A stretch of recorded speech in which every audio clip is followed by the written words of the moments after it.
अब मैं निवेदन करूंगा भैया पुष्पेंद्र कुलश्रेष्ठ जी से कि आपकी दिव्य वाणी हम सब सुने, आपकी वाणी का लाभ लें और आपकी वाणी से हम सब भारतीय कुछ ना कुछ राष्ट्र प्रेम सीखें। आप सबका बहुत बहुत धन्यवाद। इस 12-15 साल के सफर में मैं किसी ऐसी सभा में पहली बार बोल रहा हूं जहां मंच पर इस देश के जाने माने कथावाचक और इतनी बड़ी संख्या में माएं और बहनें आई हों, इसके लिए विशेष धन्यवाद। जितने भी लोग यहां बैठे हैं, आप काफी समय से कथा सुन रहे थे। कथा में राम, सीता, हमारे आदर्श, हमें कैसा होना चाहिए, हम ऐसे क्यों हैं, बॉलीवुड, ये तमाम सारी चीजें आई। मेरे किसी उद्बोधन में ये सारी चीजें नहीं होती हैं। यहां से आपको पता चलेगा कि हम हैं कौन। हम हो सकता है राम की बात कह करके, सीता की बात कह करके अपने वर्तमान को समझते हो कि हमें ऐसा होना चाहिए। न राम मौजूद है, न सीता मौजूद है। जो आपके सामने चुनौती है उसके बारे में कोई बात नहीं करता है। मेरे बारे में एक बात साफ है, मैं सम्मान सबका करता हूं लेकिन झूठ किसी का सुनता नहीं हूं मैं। और किसी भी जगह, किसी मंच पे अगर मुझे कोई बात ऐसी लगती है कि हो सकता है कि मेरी बात से कुछ लोग असहमत हो, लेकिन किसी को अपमानित करने का मेरा कभी कोई इरादा नहीं रहा। मैं महाराज जी की कथा सुन रहा हूं। इस देश में कथावाचक बहुत हैं,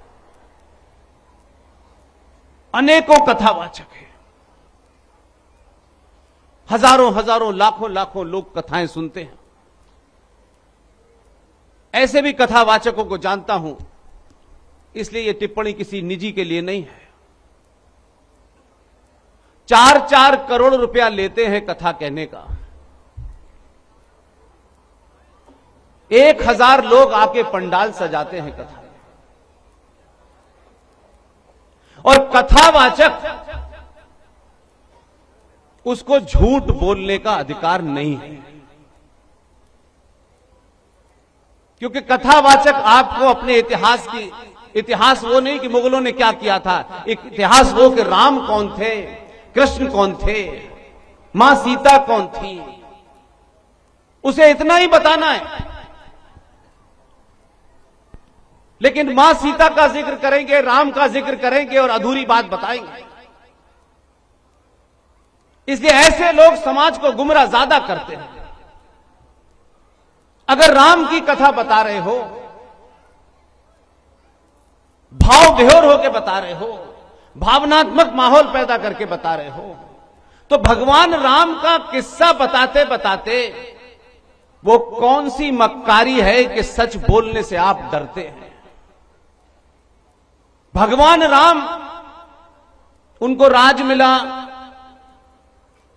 उनके परिवार में उनकी मां में से किसी एक मां ने कहा कि तुम्हें राज नहीं मिलेगा, तुम्हारे भाई को मिलेगा। यह कथा को सूट करता है कुछ लोगों के लिए। इस पूरी घटना को तो बहुत भावुक होकर बताया जाता है। और भगवान राम ने राजकाज छोड़ दिया मां के कहने पे, और एक ही आदेश में जंगल चले गए। और वो कथावाचक ये भी बताता है कि जब भगवान राम जंगल जा रहे थे, मां सीता पीछे पीछे थी। भगवान राम के पैरों में छाले थे, मां सीता की आंखों में आंसू थी। ऐसा दृश्य लगता है ये कथावाचक वहीं बैठे सब देख रहे थे। लेकिन यह भी मेरा विषय नहीं है। कथा कहने का अपना अपना ढंग होता है, लेकिन वो पूरी कथा में सब कुछ राम का चरित्र बताते हैं। लेकिन लाखों लोग जो सामने बैठे हैं उस कथा में, वो ये नहीं चाहते कि किसी कथा सुनने वाले को यह भी सच पता चल जाए। मैं उस सच के अलावा कुछ और बताता नहीं हूं, क्योंकि बाकी काम मैंने संतों के लिए छोड़ दिया है। भगवान राम जब जंगल जा रहे थे, जब उन्हें वनवास हुआ, तो भगवान राम के पिताजी के हजारों लोग, राजा महाराज उस समय उस शहर में रहते थे। हो सकता था किसी के घर चले जाते, कहते मेरे पिता ने निकाल दिया है, मुझे अपने घर रहने दो। उन्होंने ऐसा नहीं किया। और कैसे फिर मां सीता का अपहरण हुआ और वो कोई राक्षस उनको ले गया। भगवान राम जब घर से निकले तो गीता महाभारत रामायण लेके नहीं निकले। जब घर से निकले तो उनको यह पता था कि जिस रास्ते से मैं जंगल जाऊंगा उसमें कुछ पागल कुत्ते भी मिलेंगे, कुछ हत्यारे भी मिलेंगे, कुछ जिहादी पागल भी मिलेंगे। इसलिए उनके तन पे एक कपड़ा था और धनुष बाण था। राम को उस आदर्श के जमाने में पता था कि धनुष बाण से ही पागल कुत्ते को मारने से इलाज होगा। वही राम जो इतने आदर्शवादी थे, जब समुद्र से याचना करते रहे कि हे समुद्र देवता मुझे रास्ता दे, मेरी पत्नी को एक राक्षस उठा के ले गया है। लगातार वो प्रार्थना करते रहे, लेकिन राक्षस रावण उसने समुद्र ने सुना नहीं। लेकिन उन्हीं राम ने जब धनुष बाण को तान लिया तो समुद्र 2 मिनट में अपनी औकात में आ गया और उसने हाथ जोड़कर प्रभु राम को रास्ता दिया। इससे एक ही मेरी मतलब निकलता है, राम की कथा कहो, राम बनो, लेकिन समय आ जाए और जिहादी पागल कुत्ता आपको काटने आए तो उसका सर्वनाश कर दो। इसलिए इस वर्तमान युग में कृष्ण की चर्चा करो, किसी कथावाचक को, देखिए मैं एक बात साफ बता दूं, मैं कथा वैसे भी कम सुनता हूं, ये पहला मौका है कि मैं इतने बड़े आचार्य को सुन रहा हूं। लेकिन इस 12-15 साल के दौर में किस कथावाचक ने यह कहा कि भाई एक बात बताओ, भगवान कृष्ण की खूब लीलाएं होती हैं, कृष्ण जन्माष्टमी भी मनाई जाती है, लेकिन यह कैसे हो गया कि एक ऐसे महापुरुष को, जिसने महाभारत के मैदान में जब अर्जुन अपनी कायरता की पराकाष्ठा पे था और युद्ध करने से बच रहा था, उस कृष्ण ने उस कायर अर्जुन के अंदर अपने तर्कों से, तथ्यों से वो ताकत भरी। हमने इन 70 साल में कृष्ण के 2 ही रूप देखे, उसी के पोस्टर बिके और घर घर में हमने ये पोस्टर लगे देखे, लेकिन किसी बड़े ने ये बताया नहीं कि जिस कृष्ण का चरित्र धर्म और अधर्म के युद्ध के साथ में खड़ा हुआ था, उस कृष्ण को आपने माखन चोर बना करके हिंदुस्तान में बेचा। हर पोस्टर में कृष्ण जी माखन चुराते हुए दिखाई देते हैं और ऐसा लगता है कि कृष्ण जी पे माखन चुराने के अलावा उन्होंने कोई काम ही नहीं किया। एक दूसरा पोस्टर खूब बिकता है। इस पोस्टर के खिलाफ, इस मानसिकता के खिलाफ कोई प्रचार हुआ कि कृष्ण जी गोपियों की, जो गोपियां नहा रही थी, उनके कपड़े लेके वहां बैठ जाते हैं। अब ये उस काल में हुआ होगा जब मान्यताएं, परंपराएं और मूल बहुत आदर्श रहे होंगे, लेकिन आज मैगी के युग में अगर आप ये बातें देखेंगे तो आप क्या चरित्र प्रकट कर रहे हैं।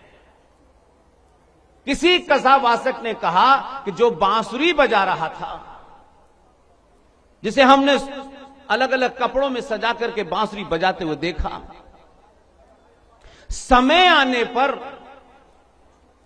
उसी भगवान कृष्ण ने अर्जुन की कायरता को दूर करते हुए कहा कि अगर अधर्म के साथ तेरे अपने भी खड़े हैं, तेरे रिश्तेदार भी अगर उधर खड़े हैं, तब भी तेरा धर्म यह है, बाण उठा और उनका सत्यानाश कर, यही तेरा कर्तव्य है। हम इस बात को जरा धीरे से कहते हैं और दूसरी बातों को बड़े तरीके से कहते हैं। इसलिए यह खबर आपके लिए चिंता नहीं होगी, मेरे लिए चिंता इसलिए है कि मैं यही दिन रात पढ़ता हूं। कोई यह बताने के लिए तैयार नहीं है इस देश में कि कम से कम दिन में 10 बातों तो सच बोलो। सुबह उठने से लेकर के सोते तक कोई ऐसा इंस्टीट्यूशन भारत का नहीं है जहां झूठ की पराकाष्ठा न हो। सच कोई सुनना नहीं चाहता क्योंकि सच से भीड़ नहीं आती है। अगर सच बोलने वाले 10-20 भी पैदा हो जाएंगे तो जिन संकटों से भारत गुजर रहा है उसे 24 घंटे नहीं लगेंगे समाप्त होने में। इसलिए आज का सच क्या है? भारत भरत के नाम पे था, राम थे, ये था, वो था, सब कुछ था, लेकिन यथार्थ ये है हम मक्कार हिंदुओं, लालची हिंदुओं, डरपोक हिंदुओं के कारण हम नेता भी दलाल और कायर ही चुनते हैं। जब वो नेता जाकर के आपका सौदा हो रहा होता है तो ना विधानसभा में उसका मुंह खुलता है, ना लोकसभा में उसका मुंह खुलता है। आपने जो समाज तैयार किया है वो सत्ता पाने और सत्ता के बाद उस सत्ता के सुख को हड़पने के लिए, इससे ज्यादा कुछ नहीं है। अगर बॉलीवुड ही महाराज अगर इस बात के लिए जिम्मेदार है कि बॉलीवुड शराब पिलाना सिखाता है, बॉलीवुड तमाम अनैतिक कार्य सिखाता है, इसी भारत में 22 करोड़ मुसलमान रह रहे हैं, कितनों को शराब पीते देखा है? इसी में सिख रह रहे हैं, इसी में बौद्ध रह रहे हैं, इसी में जैन रह रहे हैं, किसको शराब पीते आपने देखा है? बॉलीवुड को सब देख रहे हैं, सब फिल्में देख रहे हैं, लेकिन इसी बॉलीवुड के अंदर फिल्में बहुत बन रही हैं, लेकिन आपके मन में क्या है, आपको क्या पसंद है, यह आपके ऊपर है। क्या इस देश में रेप नहीं हो रहे हैं? हर दिन 100 से 150 रेप होते हैं, तो क्या समाज रेपिस्ट हो रहा है? आप वही लेते हैं जो आपको अच्छा लगता है, और अच्छा वो जो आपको सिखाया गया है, इसलिए आप सही बात पकड़ते नहीं हैं। आपको टेलीविजन देख करके, आपको टेलीविजन पे बनने वाले विज्ञापनों को देख करके सामान खरीदना है, और सामान बेचने के लिए इस देश के बड़े बड़े हीरो हीरोइन का इस्तेमाल किया जाता है, क्योंकि सनातनी हिंदू को सुंदरता की निशानी तैमूर की अम्मी लगती है, तो इसमें किसका दोष है? तो किसी ने नहीं बताया कि पर्दे पे 5 करोड़ रुपया लेकर के किसी का विज्ञापन करने से सुंदरता नहीं होती। अगर सुंदरता की परिभाषा देनी है तो शिवाजी की मां जीजाबाई है। ये कोई बताएगा आपको? नहीं बताएगा। जो भाव आपके अंदर ऐसा भर दे कि आप उससे मुक्त होकर दूसरी दुनिया में चले जाएं, नहीं करते। अगर आज की बेटी 17 साल की, 18 साल की फिल्म देखना चाहती है तो देखे, कोई दिक्कत नहीं है, लेकिन उससे क्या लेना है, क्या देना है, ये घर के संस्कार तय करते हैं। जब माए सास भी कभी बहू की साड़ियां देख करके पहनने लगे, सारा दिन उनका टीवी पे इसी बात पे चला जाए, तो बेटी से बात कौन करेगा? घर में एक बेटा है, भाई है, उसे अपनी गर्लफ्रेंड के साथ घूमना है, तो पिताजी शान से कहते हैं मेरे बेटे की 2-2 गर्लफ्रेंड हैं। पिताजी को पुरुषत्व नजर आता है अपने बेटे में, लेकिन उस पिता को यह क्यों नहीं नजर आता है कि मेरे घर में 18 साल की 2 बेटियां भी हैं, क्यों नहीं उनका मन किसी लड़के से बात करने का होगा। आप उस बेटी को बांध के रखना चाहते हैं क्योंकि आपकी मां को भजन कीर्तन खाना बनाना इस जीवन से फुर्सत नहीं है, पिताजी को कमाने से फुर्सत नहीं है, भाई गर्लफ्रेंड के साथ घूम रहा है, तो एक बेटी जो आपके अपने घर में बड़ी हो रही है, वो भी इस देश के समाज को देख रही है, पिक्चर को देख रही है, आसपास के माहौल को देख रही है, उससे कोई बात ही नहीं करना चाहता। तो उसके अंदर ना बायोलॉजिकल चेंज हो रहे हैं, ना इमोशनल चेंज हो रहे हैं, वो बिल्कुल संत हो जाए और पूरा परिवार कुछ और हो जाए, ये नहीं हो सकता। इसलिए ये खबर ये अखबार में इसलिए नहीं लाया हूं कि ये खबर आपने नहीं पढ़ी होगी। ये खबर कोई बहुत बड़ी खबर नहीं है, मैं बहुत कुछ जानता हूं, इसलिए मैंने इसको बेस बनाया। ये आज ही सुबह सुबह मुझे अखबार पे मिली खबर। अपने अपने गरेवान में हाथ डालिए जरा और झांकिए अपने आप से। हम जब अपनी बीमारी को नहीं समझना चाहते हैं तो सारी बीमारियां दूसरी चीजों में ढूंढ करके पल्ला झाड़ लेते हैं। सनातन हिंदू की बीमारी उसके अंदर बैठी हुई है, उसको बिठाया गया है। हमको ये नहीं पता कि एक भाई ने सगे भाई में जमीन का थोड़ा सा बंटवारा ऊंचा नीचा हो गया, महीनों सालों परिवार दर परिवार मर्डर होते हैं। तब हम क्या होते हैं? तब सनातनी और हिंदू होने का पाखंड भूल जाते हैं, तब सगे भाई की हत्या 2 गज जमीन के लिए कर देते हैं। और अगर इतना ही पुरुषार्थी वो हिंदू है कि अपने सगे भाई की हत्या मात्र जमीन में बंटवारे में 2 गज आगे पीछे हो जाए, उसके लिए उसको हत्या करने में उसमें बल पैदा हो जाता है, तो मक्कारी के नाम पर, ये तथाकथित राष्ट्रवाद के नाम पर उस सनातनी से पूछना चाहता हूं कि दिन भर राष्ट्र की बात करने वाले, दिन भर देश की बात करने वाले, 9 लाख स्क्वायर किलोमीटर जमीन इस देश में मुसलमानों के एक बोर्ड, वक्फ बोर्ड ने ले ली, किसने किसकी हत्या की? भारत की भूमि आपकी नहीं है, वो किसकी है? उसकी रक्षा कौन करेगा? पुलिस करेगी। पुलिस का यह मैंडेट नहीं है, न सेना का यह मैंडेट है कि वो आपकी जमीन की रक्षा करे।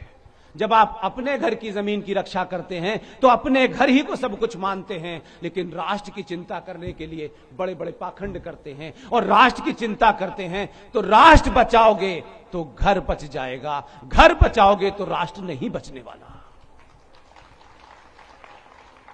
इसलिए मंचों से देश और राष्ट्र की बात होती है, मैं इस मंच से कोई भी बात अनसाइंटिफिक नहीं कहूंगा। देश क्या है? देश एक भूमि का टुकड़ा है महाराज। उस भूमि के टुकड़े की रक्षा करने के लिए सेना बनी है, उस भूमि के टुकड़े के चलाने के लिए, कानून व्यवस्था बनाए रखने के लिए पुलिस बनी है, जजेस हैं, नेता हैं, लोकसभा है, राज्यसभा है, ये जितने भी देश चलाने के अंग हैं सब सरकारी तनख्वाह लेते हैं, सबको मिलती है, नेताजी भी लेते हैं। उनको तो राज्यसभा लोकसभा का सेशन अटेंड करने का अलग से भत्ता भी मिलता है। यह संविधान देश चलाने के लिए है। तो अगर देश को चलाने वाले सारे लोग पेड हैं तो राष्ट्र क्या है? जिस राष्ट्र को हम लोग बहुत बोलते हैं, राष्ट्र प्रेम, राष्ट्र प्रेम, राष्ट्र क्या है? राष्ट्र को कोई सरकार नहीं चला सकती। राष्ट्र को सरकार दबी दखल देती है जब समाज मक्कार और लालची हो जाता है। राष्ट्र अब मेरी आस्थाओं से, परंपराओं से, सरोकारों से, संतों से, महंतों से, मंदिरों से, आश्रम से चलता है। सरकार उसमें दखल नहीं दे सकती। लेकिन दुर्भाग्य है, हमारे यहां 4 शंकराचार्य हैं, लेकिन 4 शंकराचार्य के बाद 8 और हैं। बताया जाता है ये नकली हैं, ये असली हैं, ये उस पार्टी के फेवर में है, ये इस पार्टी के फेवर में है।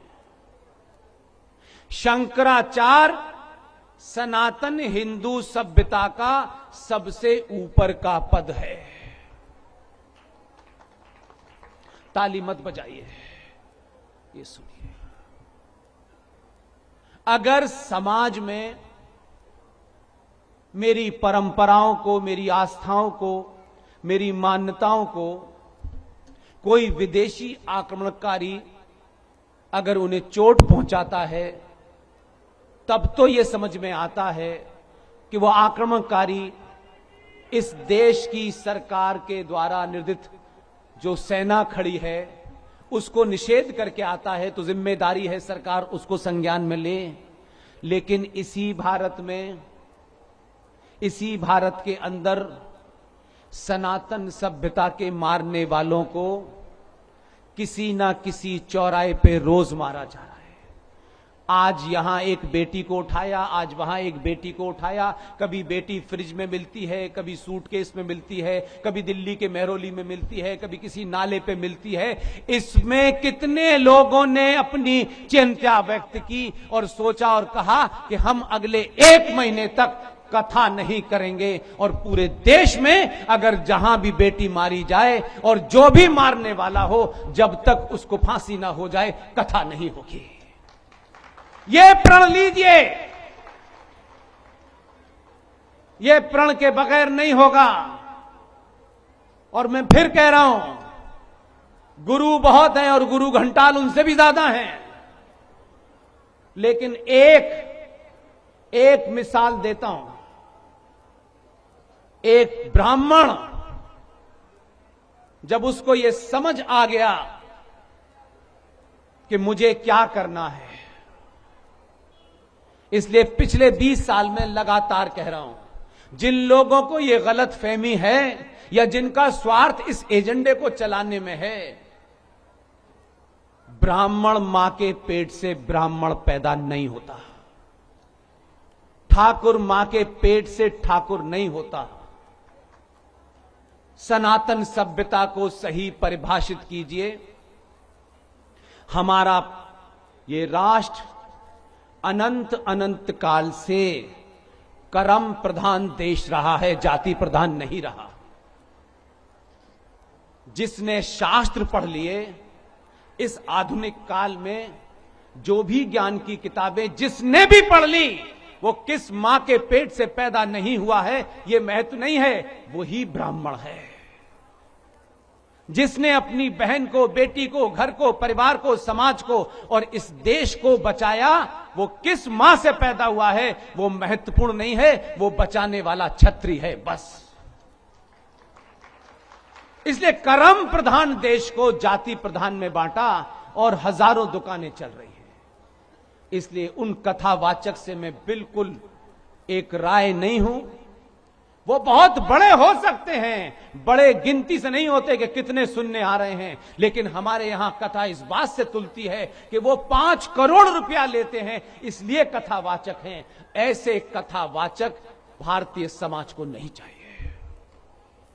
क्यों नहीं चाहिए मैं इसलिए कहता हूं, वो राम की कथा सुनाते हैं, उनका सम्मान करता हूं, मुझे कोई निजी तौर पर लेना देना नहीं है, ना जीवन में मिला हूं, ना मिलने की कोई इच्छा है। लेकिन सवाल सिर्फ इतना है, ये बात अगर मैं यहां नहीं बोलूंगा तो मुझे जाते वक्त चैन नहीं आएगा कि एक इतना बड़ा कथावाचक मंच पे हो, इतने सारे लोग कथा सुनने आए हों। कम से कम ये बात उनको पता होनी चाहिए कि वो कथावाचक 5 करोड़ ले, 100 करोड़ ले, ये मेरा विषय नहीं है, मेरी उनसे कोई स्पर्धा नहीं है। कौन लेता है 5 करोड़ कथा सुनाने का?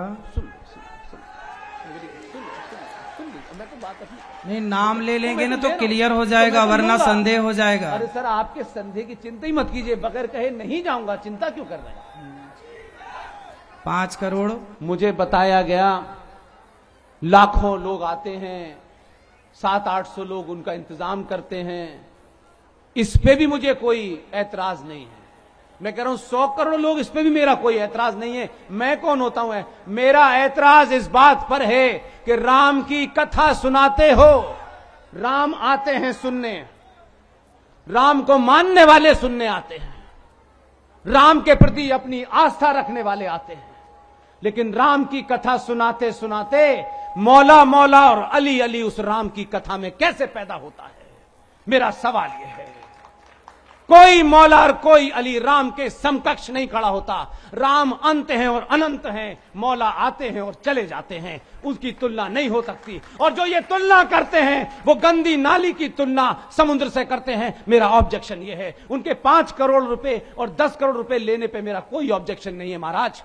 नहीं, आप ठीक कह रहे हैं, लेकिन आपने सारे को टारगेट किया ना, नहीं किया, वो गलत हो गया। मैंने फिर वही कहा, आप ऐसे टोकेंगे तो ठीक नहीं होगा। मैं अपनी बात कह दूं, महाराज जी कह दीजिएगा, मैंने कहीं सारे नहीं कहा। मैंने कथावाचकों में एक आदमी के बारे में बोला और वहां लाके खड़ा किया। अभी कल आपको मैं बताऊं, कल ही मैंने कथा में सबको बोला मैं कहा कि अपनी बेटियों को झांसी की रानी, और मैं हमेशा बोलता हूं बेटियों को झांसी की रानी बनाओ, बेटों को शिवाजी बनाओ, है ना। इस तरह से समाज में देखो, आप और हम सनातन का प्रचार करने निकले हैं। बंद कर दूं? आप तो सनातन के लोगों को ही बंद कर दूं? नहीं, आप बोलिए। फिर आप बोल रहे थे, आप बोल लीजिएगा मेरे बाद में। मैंने आप जो जिससे गलत मैसेज आएगा उसको बाद में कर दीजिएगा, आपकी बात तो सुनेंगे। इसलिए इस देश में जमीनों पे 2-2 गज झगड़ा होने वाली जगह पे इस देश की पूरी जमीन, जो भारत माता जिसे हम कहते हैं, उस भारत माता में सबसे बड़ा जमीन के ऊपर कब्जा रेलवे का है, उसके बाद डिफेंस का है, और तीसरे नंबर पर वक्फ बोर्ड का है। अब आप मुझे बताइए, जब ये भारत माता आपके पास नहीं है तो नारा लगाने से भारत माता होगी? क्या हमने कभी इसके बारे में बोला? कभी इसके बारे में लोगों को जागृत किया कि आपस में हम जमीन के टुकड़े के ऊपर लड़ रहे हैं, लेकिन पूरे देश की जमीन आपके हाथ से चली गई है, हम उस पर चिंता नहीं कर रहे हैं।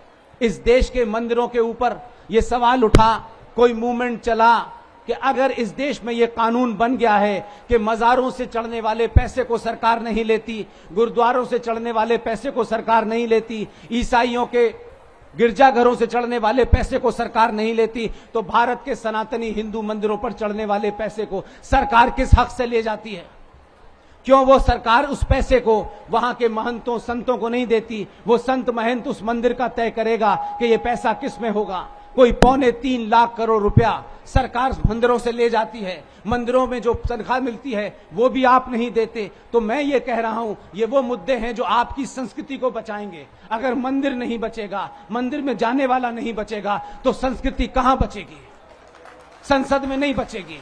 इसलिए आपके पास 5 साल में, आपके पास 5 साल के अंदर एक ऐसा मौका होता है कि आप अपने मन से अपने उम्मीदवार को चुन सकें। लेकिन उस वक्त वो उम्मीदवार ब्राह्मण है कि दलित है कि बनिया है कि ठाकुर है, अगर इसको सोच करके जब आप सत्ता में बिठाने वालों को चुनते हैं तो उसका फर्क क्या होता है कि 1995 में, 2013 में जब संसद के अंदर वक्फ बोर्ड का कानून बन रहा था, जब वक्फ बोर्ड के कानून के ऊपर चर्चा हो रही थी, तब पूरे पार्लियामेंट के अंदर, स्वामी जी, पूरे पार्लियामेंट में जब वक्फ बोर्ड कानून बन रहा था तो पूरे पार्लियामेंट में कुल मिलाकर के सारे मुसलमानों की गिनती 15 या 16 थी। सारी पार्टियों के मिलाकर के मुसलमानों की गिनती 15-16 से ज्यादा नहीं थी। आज जो लोग ढोंग कर रहे हैं उन्हीं से पूछ रहा हूं मैं, वक्फ बोर्ड का कानून बना, ये वक्फ बोर्ड एक ऐसा कानून है जो दुनिया में कहीं नहीं है, दुनिया के 35 इस्लामिक देशों में नहीं है। इसमें सिर्फ एक ही कानून है और गजब का कानून है। किसी दौर में ऐसा नहीं हुआ होगा। आज 2024 के दौर में अगर आप संचार क्रांति के माध्यम से इस कानून के बारे में नहीं जानेंगे तो आपका अस्तित्व समाप्त हो जाएगा। यह कानून ऐसा है कि 2 मुसलमान खड़े होकर के ये कह दें कि जो पंडाल की जमीन है ये महाराज का जो आश्रम है, जिसको 500 साल, 800 साल, 1000 साल से महाराज जी चला रहे हो, इनके वंशज चला रहे हो। यहां मैंने सुना है दिव्य हनुमान जी की भी मूर्ति है, जिसके कल दर्शन कराए। सब कुछ है। संसद के अंदर 2013 में जब ये कानून बन रहा था, उस कानून के अंदर ऐसी चीज मैंने मजाक में भी नहीं सुनी कि 2 मुसलमान खड़े होकर के ये कह दें कि ये पूरा प्रांगण वक्फ बोर्ड का है।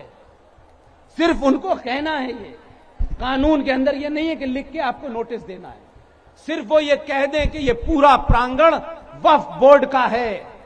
सरकार ने कानून क्या बनाया है ये बताने आया हूं मैं। बाकी विवाद खड़ा करना मेरा एजेंडा नहीं है।